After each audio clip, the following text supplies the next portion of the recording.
اس لیے وہ بچوں کے ساتھ لپٹنے سے بھی پرہیز کر رہے تھے۔ چچا جان نے جلدی سے کپڑے تبدیل کیے اور کچھ دیر آرام کے بعد بچوں کو تحائف دیا، جس سے بچوں کی خوشی دوبالا ہو گئی۔ گھر میں خوب گہما گہمی تھی۔ جب محلے کے کچھ افراد بھی چچا اشفاق سے ملنے آ گئے۔ چچا اشفاق نے سب مہمانوں کو سلام کیا، ان کا حال دریافت کیا اور کافی دیر تک سب لوگ اکٹھے بیٹھے باتیں کرتے رہے۔ باتوں باتوں میں برسات کے موسم کا ذکر آیا تو چچا اشفاق حسن کے ابا کو مخاطب کرتے ہوئے بولے، بھائی جان، ہمارے محلے کی گلیوں کا حال دیکھ کر بہت دکھ ہوا۔ ایک تو برسات کے موسم، دوسرا مسئلہ یہ کہ پانی کے نکاس کا کوئی انتظام تک نہیں، نالیاں، سیویج اور گلیوں کی مرمت کی طرف کسی نے کبھی توجہ نہیں دی۔ کیا؟ ایک ہمسائے نے بات کاٹتے ہوئے کہا، اشفاق بھائی، اس سلسلے میں ہم نے کئی بار علاقے کے سرکردہ افراد سے بات کی ہے، لیکن ان کے پاس فرصت ہی نہیں کہ وہ ہمارے علاقے کی طرف بھی توجہ دے سکیں۔ کسی سے سوال کرنے کے بجائے آپ لوگ خود کوشش کیوں نہیں کرتے بھائی صاحب؟ چچا اشفاق نے لوگوں سے پوچھا، ہم خود یہ کام کیسے کر سکتے ہیں؟ ایک ہمسائے نے حیران ہو کر سوال کیا۔ چچا اشفاق نے وہاں موجود سبھی لوگوں پر نظر ڈالی اور کہنے لگے، دیکھو بھائیوں، ہم ایک ترقی پذیر ملک کے باشندے ہیں، ہمیں کوشش کرنی چاہیے کہ ہم خود اپنے پیروں پہ کھڑے ہو سکیں۔ چچا جان کی باتیں سن کر 2-3 محلے دار ہم آواز اٹھے، بولے، وہ کیسے؟ جواب میں چچا اشفاق صاحب نے کہا کہ وہ ایسے کہ اگر ہم اہل محلہ کو اکٹھا کر کے اس بات پر قائل کر لیں کہ یہ ہمارا علاقہ ہے، ہم یہاں کے باسی ہیں، تو کیوں نہ ہم امداد باہمی کے ذریعے سے اپنے علاقے کے لیے کچھ کریں۔ اس پر حسن کے ابو نے پوچھا، لیکن ہم یہ کام کیسے کر سکتے ہیں؟ آخر ہمیں بھی تو کچھ پتا چلے۔ چچا جان نے ان سب کی طرف مسکراہٹ بھری نظروں سے دیکھتے ہوئے کہا، بھائی جان، بات تو سیدھی اور صاف ہے کہ ہمیں خود ہی اپنی ذمہ داری کو سمجھنا چاہیے۔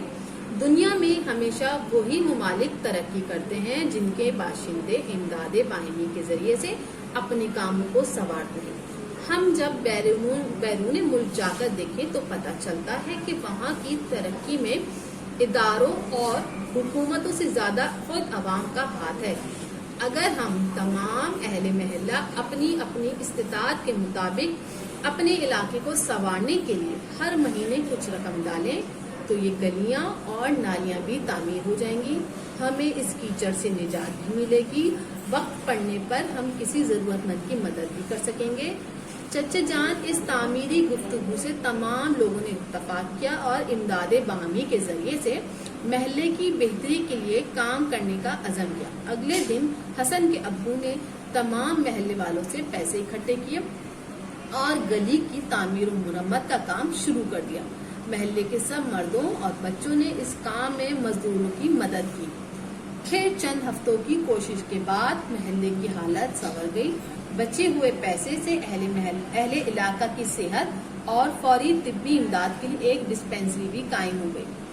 اس سبق میں ہمیں یہ بتایا جا رہا ہے کہ ہم اپنی مدد آپ کے تحت کس طرح سے اپنے علاقے کو، اپنے ارد گرد کے محلے کو بھی کس طرح سے صاف کر سکتے۔ ہم ہمیشہ دوسروں کے پاس کو ہم نہیں کہہ سکتے کہ ہاں وہ آئے اور ہمارا محلہ صاف کریں۔ جو ترقی پذیر ممالک ہوتے ہیں وہ وہاں کے باشندے اپنی مدد آپ کے تحت زیادہ تر کام کرتے ہیں، وہاں پر حکومت کے اوپر ذمہ داری نہیں ڈالتے کہ ہاں حکومت آئے گی تو کرے گی، بلکہ خود انہوں نے اپنی ایسی کمیٹیاں بنائی ہوئی ہیں کہ جہاں پہ وہ کمیٹیاں اس کاموں کے لیے، ہر چیز کے لیے ایک الگ کمیٹی ہے کہ محلے کی صفائی کے لیے الگ، غریبوں کی مدد کرنے کے لیے الگ، ایک الگ سے کمیونٹی۔ ہمیں بھی اسی طرح سے اپنے محلے میں ایک کمیونٹی بنانی چاہیے۔ چچا اشفاق نے وہاں کے لوگوں کو سمجھایا اور یہ بات ہمارے لیے بھی ہے کہ ہمیں بھی اپنے علاقے کو صاف ستھرا رکھنے کے لیے ایک ایسی کمیٹی بنانی چاہیے جس میں ہر گھر سے کچھ پیسے لیے جائیں، ان پیسوں کو جمع کر کے اپنے علاقے کو صاف ستھرا کیا جائے، جمع دار لگوائے جائیں جو روز کا روز کچرا اٹھا کے لے کے جائیں، آپ کا علاقہ صاف ستھرا رہے۔ اگر کہیں سے ٹوٹ پھوٹ کا کوئی شکار ہے، ان پیسوں سے وہ ٹوٹ پھوٹ کی مرمت کی جائے اور جو باقی پیسے بچ جائیں اس سے کسی غریب کی مدد کی جائے جو لاچار ہو، اپنی مدد نہیں کر سکتا، یا کسی بیماری کے وقت ایسی کہ جب گندگی ہوتی ہے یا بارش ہوتی ہے تو وہ مچھر ہو جاتے ہیں، اس طرح کی اس میں ہم طبی امداد ایک دوسرے کی کر سکیں۔ اس سبق میں ہمیں جو سمجھا مجھے اچھی طرح سے اندازہ ہے کہ آپ سب کو اس بات کا سمجھ میں آ گئی کہ ہمیں دوسروں پر انحصار نہیں کرنا چاہیے، اپنی مدد آپ کے تحت اپنے علاقے کو صاف کرنا چاہیے. صفائی سے متعلق ہر انسان کی ذمہ داری، حتیٰ کہ اگر ہم جا رہے ہیں راستے میں ہمیں پتھر پڑا ہوا ملا تو ہمیں اس کو بھی سائڈ میں کر دیں. یہ نہیں سوچنا چاہیے کہ ہمارے پیچھے جو آ رہا ہے وہ آ کے ہٹا دے گا اور ہم آگے بڑھ جائیں. نہیں، ہم جب تک خود اپنے لیے کوشش نہیں کریں گے کوئی ہمارے لیے کوشش نہیں کر سکتا. اب ہم احساس ذمہ داری کا کام شروع کرتے ہیں، جس میں سب سے پہلے الفاظ مانی. لائن ڈرا کر کے اوپر الفاظ لکھنے، ایک سائڈ میں معنی لکھنے. الفاظ والی لائن کو آپ نے بلو کلر سے لکھنا ہے، یہ آپ نے پینسل سے لکھنا ہے. ہمارا پہلا لفظ ہے نت، نئے، نئے نئے، سبھی سب، موسلا دھار لگاتار، پرہیز بچنا، دوبالا بڑھنا زیادہ ہونا، گہما گہمی رونق، دریافت کرنا پوچھنا، عکاس نکلنا، مرمت بنانا، سرکردہ کام کرنے والے، باشندے کسی جگہ کے رہنے والے، اہل محلہ محلے میں رہنے والے، قائل کرنا منوانا، باسی رہنے والے، امداد باہمی آپس کی مدد، استطاعت حیثیت، عزم ارادہ. اب ہم سوال جواب کی طرف آ جاتے ہیں. پہلا سوال بلو کلر سے لکھنا ہے. چچا جان نے بچوں سے لپٹنے سے گریز کیوں کر رہے تھے؟ Question mark. جواب پینسل سے لکھنا ہے. برسات کے موسم میں لگاتار موسلادھار بارش ہونے کی وجہ سے گلیاں پانی سے بھر گئیں اور گھر میں بھی پانی اور کیچڑ ہو گئی، جس سے چچا جان کے جوتے اور کپڑے خراب ہو گئے. اسی وجہ سے وہ بچوں سے لپٹنے سے گریز کر رہے تھے. سوال نمبر 2 بلو کلر سے لکھنا ہے. چچا جان نے کس بات پر دکھ کا اظہار کیا؟ Question mark. جواب پینسل سے لکھنا ہے. چچا جان کو اپنے محلے کی گلیوں کو دیکھ کر بہت دکھ ہوا کہ برسات کے موسم میں پانی کے نکاس کا کوئی انتظام نہیں ہے، گلیاں ٹوٹی پھوٹی ہیں، ان کی مرمت کا کوئی انتظام نہیں ہے اور علاقے کی صفائی ستھرائی پر کوئی توجہ نہیں دی جاتی. سوال نمبر 3 بلو کلر سے لکھنا ہے.